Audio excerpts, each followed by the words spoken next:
Dante, ano so far ang assessment ni Chairman Garcia sa isinasagawang halalan ngayong araw?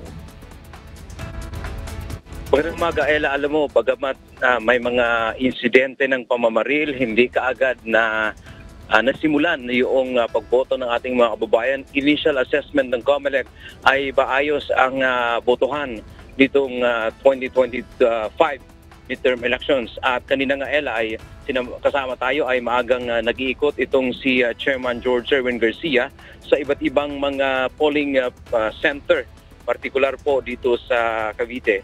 Itong pinuntahan ang early voting hours sa Silang Central School at pagkatapos ay bumoto rin siya, Ella, sa kanyang presinto dyan sa Indang, Cavite at tumuloy sa dalawa pang polling place kasama na ang City College of Tagaytay at sa voting center naman ng ating mga kababayang person deprived of liberty o PDL sa New Bilibid Prison o NBP.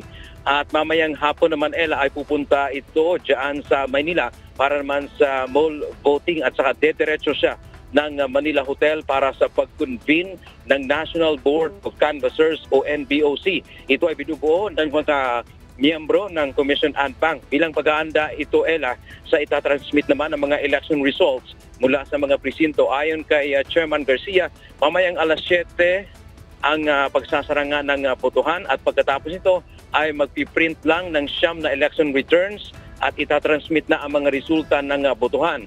At dagdag pa ng poll chief, mamayang alas 9, Ella, hanggang alas 10 ng gabi ay maaari nang makapagproklama ng mga mananalong lokal na kandidato o mula po yan mayor hanggang sangguniang bayan o panlungsod members.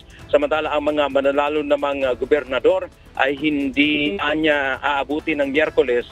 Alright, maraming salamat sa iyo, Dante Amento, live na nag-uulat mula sa Muntinlupa City.